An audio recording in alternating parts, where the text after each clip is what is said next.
Selamat pagi anak-anak, berkah dalam. Bagaimana kabarnya? Mudah-mudahan anak-anak dalam keadaan sehat dan tetap semangat. Pada pagi hari ini, Pak Wadi akan menjelaskan materi tema 1, subtema 2 tentang hewan sahabatku.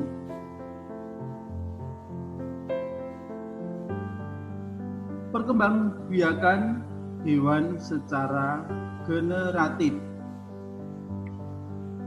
Hewan perlu berkembang biak agar dapat melanjutkan kehidupannya sehingga tidak punah. Secara umum, hewan berkembang biak dengan dua cara, yaitu dengan kawin atau disebut juga generatif, dan tidak kawin atau disebut juga dengan vegetatif. Perkembangbiakan secara kawin didahului dengan proses pembuahan.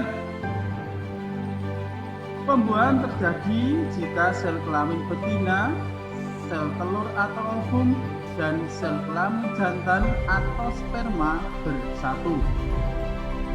Hasil pembuahan disebut zigot, dan zigot tumbuh menjadi embrio atau janin.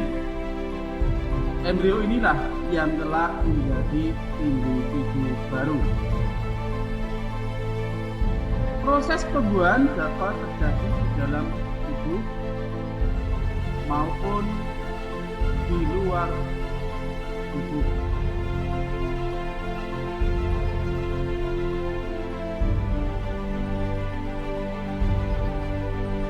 Pembuahan di dalam tubuh disebut juga dengan fertilisasi internal. Contoh, pada unggas, misalnya ayam, pitik. Pada reptil, misalnya ular, kadal, dan mamalia, misalnya kambing, sapi, paus. Pembuahan di luar tubuh disebut juga fertilisasi eksternal. Contoh, pada ikan dan katak.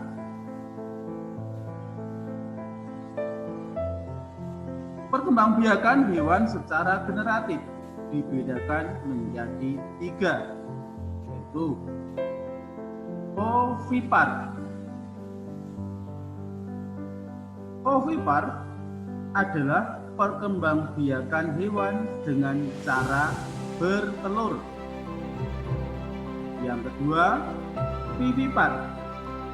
Vivipar adalah perkembangbiakan hewan dengan cara beranak atau melahirkan. Yang ketiga, ovovivipar adalah perkembangbiakan hewan dengan cara bertelur dan beranak atau melahirkan. Ciri-ciri hewan ovipar. Yang pertama, tidak mempunyai daun telinga. Yang kedua, tidak mempunyai kelenjar susu. Yang ketiga, tidak menyusui anaknya. Keempat, umumnya mengerami telur hingga menetas. Yang kelima, umumnya tidak mempunyai penutup tubuh berupa bulu kecuali burung dan ayam. Contoh hewan ovipar: ayam dan burung dan kupu-kupu, katak, dan ikan. Nah, ini contoh hewan ovipar atau hewan bertelur. Hanya masih banyak contoh lagi hewan yang berkembang biak dengan ovipar atau bertelur. Kemudian ciri-ciri hewan vivipar atau disebut juga hewan melahirkan, menyusui. Yang pertama, mempunyai daun telinga. 2. Memiliki kelenjar susu. 3. Umumnya memiliki penutup tubuh berupa rambut kecuali paus dan lumba-lumba. Contoh hewan vivipar yang hidupnya di darat. Ini contoh kambing. Ini hewan menyusui, hewan melahirkan. Kemudian sapi, juga kucing, kemudian gajah, harimau, dan singa. Dan masih banyak lagi contoh hewan vivipar yang hidupnya di darat. Anak-anak bisa memberi contoh yang lain. Kemudian contoh hewan vivipar yang hidup di air, yaitu paus. Paus itu hewan melahirkan yang hidupnya di air, hidup di laut.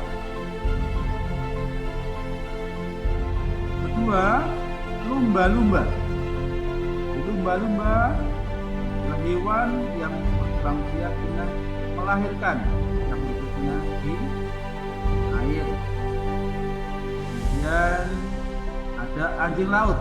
Ini juga termasuk hewan melahirkan atau vivipar. Ini beberapa contoh hewan vivipar yang hidupnya di air. Berikutnya ovovivipar. Contohnya ikan hiu. Ikan hiu berkembang biak atau berkembang biakannya dengan cara ovovivipar. Kemudian bunglon. Bunglon. Kemudian iguana. Beberapa ular, tapi tidak semua ular berkembang biak dengan ovovivipar, hanya sebagian saja. Nah, itulah anak-anak pertemuan pada hari ini. Kami cukupkan sekian. Terima kasih. Selamat pagi.